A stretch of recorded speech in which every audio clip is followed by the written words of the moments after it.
Hello बच्चों, आज जो हम लोग डिस्कस करने वाले हैं वो एटॉमिक स्ट्रक्चर का एक बहुत ही इम्पॉर्टेंट डेरिवेशंस में से आता है, बहुत इंपॉर्टेंट पार्ट जिसमें IIT मेंस और एडवांस में क्वेश्चन पूछे जाते हैं and that is known as Schrodinger wave equation.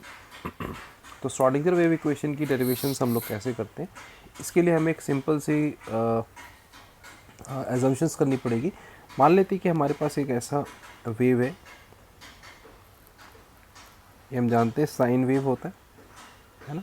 और इस वेव की जनरल जो इक्वेशन होती है उसको मैं वन मान लेता हूँ कि y is equal to Y wave की इक्वेशन को रिप्रेजेंट कर रहा है, और इसकी इक्वेशन जो होगी वो a sine 2 pi x upon lambda. ठीक है, ये एक जनरल इक्वेशन ऑफ वेव को रिप्रेजेंट कर रहा है। सो इसको मैं वन मान लेता हूँ। So equation one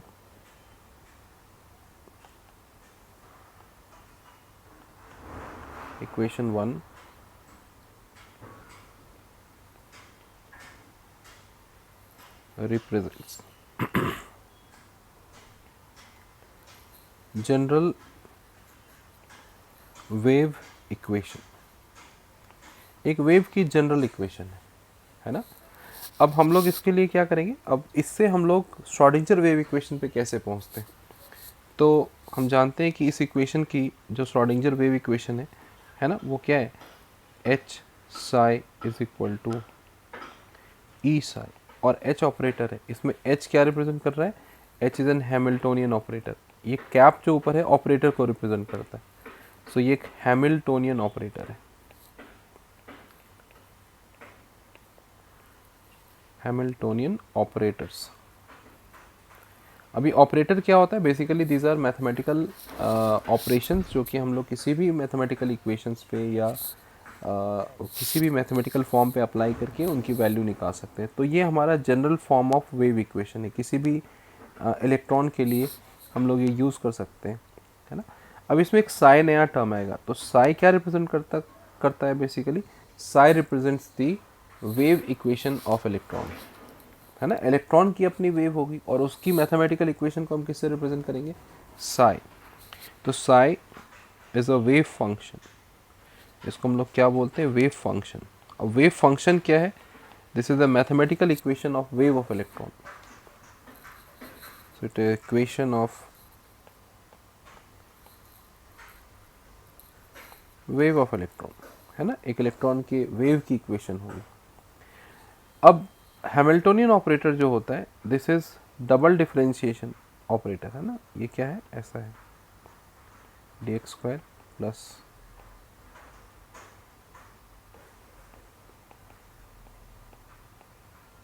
dz square. So d2 by D x square plus d2 by D Y square plus d2 by D Z square, ये h कैप की वैल्यू है ना।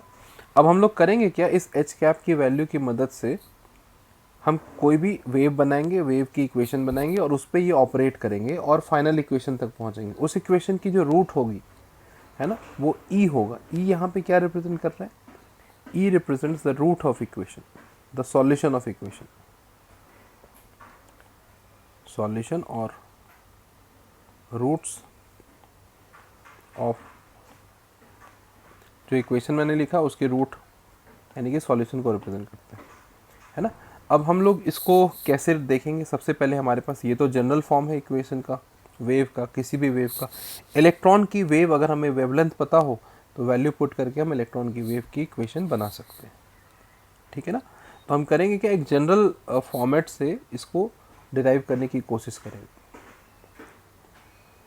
नाउ अगर मैं d y by D x लिखना चाहता हूँ, let us suppose, तो y की वैल्यू हम लोग जानते हैं, d y by D x कितना हो जाएगा, देखो a साइन 2 पाई एक्स है, राइट। तो इसकी वैल्यू हो जाएगी a cos 2 pi x upon lambda into constant that is 2 pi by lambda, ठीक है। और अगर मैं इसकी डबल डिफ्रेंसिएशन कर दूँ, d two y by D x square, तो हो जाएगा minus a sine 2 pi x upon lambda into 2 pi by x into 2 pi by x. ये सुनो, ठीक है।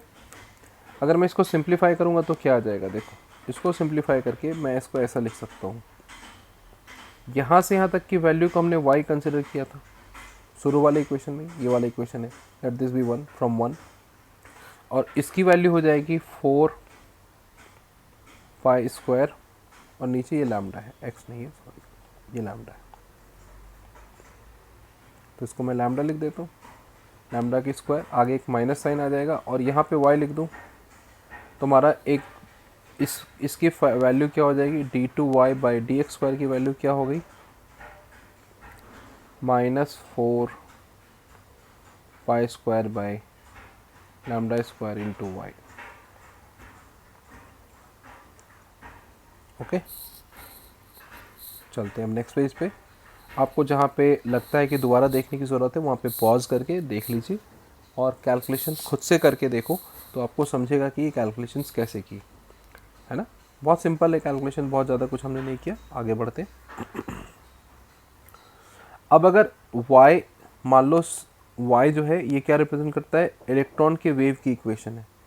अगर y साई के बराबर हो जाए, y क्या था, जनरल इक्वेशन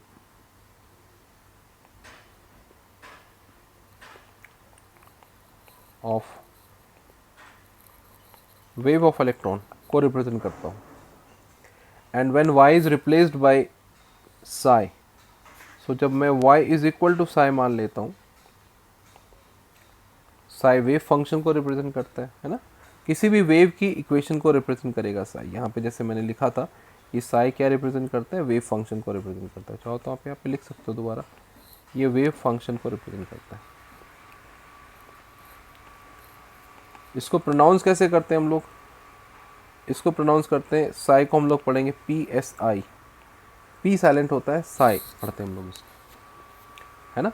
तो साई क्या है, साई जैसे फंक्शन है किसकी, इलेक्ट्रॉन के वेव की इक्वेशन की फंक्शन है, मतलब इलेक्ट्रॉन की मैथमेटिकल इक्वेशन होगी कुछ वेव वाली, है ना। इलेक्ट्रॉन वेव है मान लो ऐसा, इसका कोई मैथमेटिकल इक्वेशन होगा, इस मैथमेटिकल इक्वेशन को रिप्रेजेंट करने के लिए टर्म हम साई यूज करते हैं, ठीक है।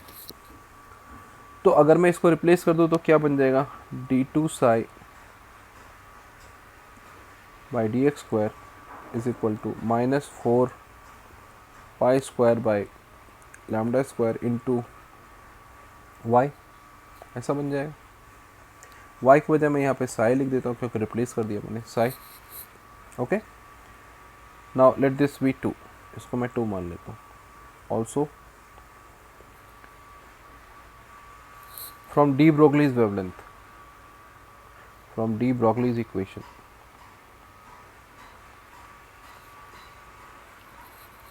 डी ब्रोगलीज इक्वेशन से इस बात को हम लोग लिख सकते हैं क्या, lambda is equal to h upon root under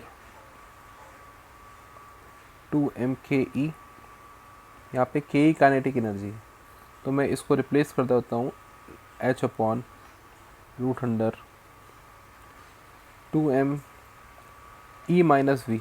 sir आपने ke को e-v कैसे लिख दिया, देखो E अगर टोटल एनर्जी है, उसमें से पोटेंशियल एनर्जी यानी कि पोटेंशियल एनर्जी और काइनेटिक एनर्जी को ऐड करके टोटल एनर्जी अगर बनता है, तो काइनेटिक एनर्जी क्या होगा, total energy minus potential energy. तो यहाँ पे E जो है, ये वाला E जो आप देख रहे हैं, ये टोटल एनर्जी को रिप्रेजेंट कर रहा है, और ये वाली पोटेंशियल एनर्जी को रिप्रेजेंट कर रहा है। तो ये हमारा हो गया टोटल एनर्जी, और ये हो गया पोटेंशियल एनर्जी, और इन दोनों की डिफरेंस क्या दे देगा, काइनेटिक एनर्जी, इसलिए मैंने इसको रिप्लेस कर दिया। तो चलो मैं इस बात को यहाँ पे लिख देता हूँ, also kinetic energy is equal to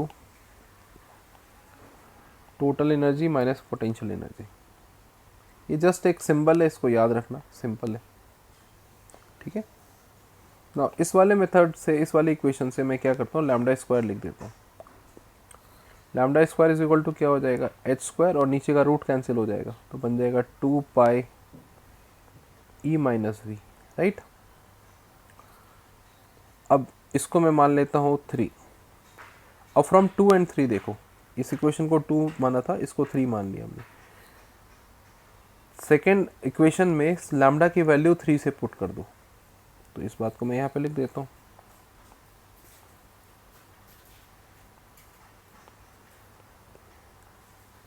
putting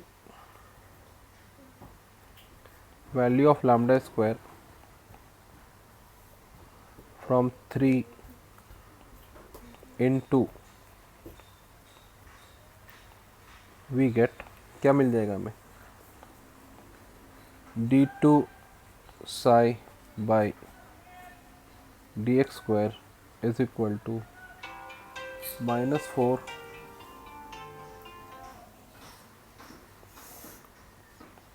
pi square, नीचे था लैम्डा स्क्वायर, राइट। तो मैं लैम्डा स्क्वायर की जगह पे यहाँ पे ये लिख देता हूँ, क्योंकि लैम्डा की वैल्यू हमने यहाँ पे कैलकुलेट करी थी, तो इसकी वैल्यू लिख देता हूँ 2m e minus we by H square, right. इसको अगर हम सिंप्लीफाई करेंगे तो क्या बन जाएगा, ये बन जाएगा, और ऑफ कोर्स यहाँ पे एक साई भी आएगा, तो साई हम यहाँ पे लिख देते हैं, दिस इज इक्वल टू, क्योंकि इसमें साई था इस इक्वेशन में, राइट। इस वाले इक्वेशन में आप देखिए साई है रहा बाद में, है ना, इस साई को। तो हमने सिर्फ यहाँ पे लैम्डा की वैल्यू पुट करी, लैम्डा स्क्वायर की, तो लैम्डा स्क्वायर हमने ये कैलकुलेट किया, इसकी वैल्यू हमने यहाँ पे पुट कर दी, ठीक है। तो हमारा ये इक्वेशन बन जाएगा। इस इक्वेशन को सॉल्व करेंगे, अगर थोड़ा सा सिंप्लीफाई कर ले तो ये बन जाता है -8 pi square m e minus we by H square psi, ठीक है। तो अगर आप इसको सिंप्लीफाई करके देखोगे तो आपको कुछ ऐसा दिखेगा, d2 psi by D x square is equal to -8 pi square m e minus we by H square psi. अगर आप ये फॉर्म देखोगे तो ये similar to H psi is equal to E psi है, H psi is equal to E psi. ध्यान से देखो, ये ऑपरेटर है, ये जो हमने लिखा है इतना सा पूरा टर्म, ये वाला पूरा टर्म, ये ऑपरेटर है, ये ऑपरेटर इस पे ऑपरेट कर रहा है, इसको हम लोग एच जैसा कंसिडर करेंगे। साई यहाँ पे है, राइट, तो ये हो गया एच साई वाला टर्म, राइट, ये वाला पूरा टर्म एच साई वाला टर्म हो गया। अब इसके आगे की ये जितने भी कांस्टेंट वैल्यू है ये सारा ई के अंदर आएगा। ई को हम यहाँ पे आइजन वैल्यूज बोलते हैं, और आइजन वैल्यू का मतलब होता है root of the equation. E represents eigen values, मतलब होता है रूट ऑफ इक्वेशन, ठीक है। तो बेसिकली इसको हम लोग वन डायमेंशनल इक्वेशन भी बोल सकते हैं। So this is 1D equation, लेकिन हम जानते हैं इलेक्ट्रॉन तो 3D में मूव करता है, तो कई बार इस इक्वेशन को श्रोडिंगर वन डायमेंशनल इक्वेशन भी बोला जाता है।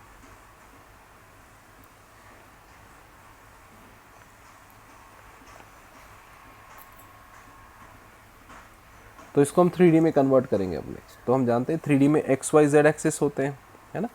तो एक्स वाई जेड एक्सिस में अगर मैं इसी इक्वेशन को एक्सपैंड कर दूं तो एक टर्म तो हमारे पास था d2 psi by D x square, दूसरा टर्म क्या आ जाएगा आपके पास, दूसरा term will be d2 psi by D Y square, तीसरा term d2 psi by D Z square, है ना, is equal to -8 pi square m by H square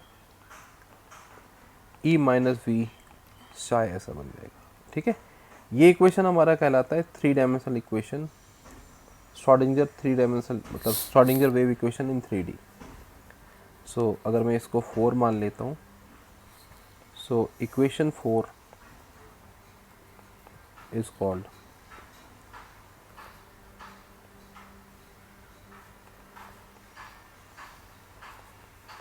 Schrodinger's wave equation in 3 dimension. अब आपको लगेगा कि सर इसमें आपने ये वाले टर्म्स क्यों जोड़ दिए। देखो, ये वाले टर्म जोड़ने का मतलब सिंपल है। आप जब जैसे मान लो पहला वाला x के रेस्पेक्ट में आपने सॉल्व किया था, है ना, तो 1 डायमेंशन मिला था। अब y के रेस्पेक्ट में जब सॉल्व करोगे तो फिर y के डायमेंशन में भी 1 डायमेंशन मिलेगा, फिर उसी तरह से z के रेस्पेक्ट में भी 1 डायमेंशन मिलेगा। अगर हम तीनों को कंबाइन कर देंगे तो कंबाइन में करेंगे तो साई फिर कॉमन आ जाएगा, मतलब साई तीनों में कॉमन है, तो ये वाला टर्म जो है आपके पास तीनों के लिए एसोसिएटेड वैल्यूज आएगी। तो फाइनल इक्वेशन जो आपको दिखेगा वो ऐसा दिखेगा, ठीक है। और इसी इक्वेशन की एक फॉर्म जो आपके अपने बुक में भी दिखेगी, that is d square psi by d two d x square plus d two psi by D Y square plus d two psi by D Z square, है ना। यहाँ पे आके प्लस हो जाएगा इस तरफ 8 pi square m by H square into E minus v is equal into psi is equal to 0। ये हमारा एक स्टैंडर्ड फॉर्म हो जाता है।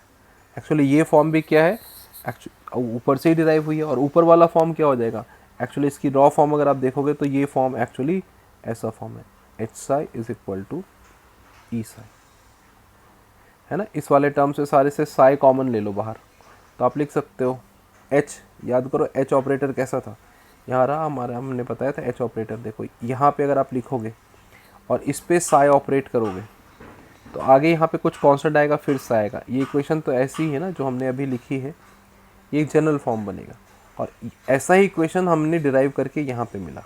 देखो ध्यान से, ये वाला पूरा टर्म हो गया हैमिल्टोनियन ऑपरेटर, इस पे साई ऑपरेट हो रहा है, ठीक है, साई पे ये ऑपरेट हो रहा है, ये आगे वाला कांस्टेंट टर्म में फिर से एक साई आ रहा है, ठीक है। तो ये H psi is equal to E and psi. So this is all about the derivation of the Schrodinger wave equation. Thank you.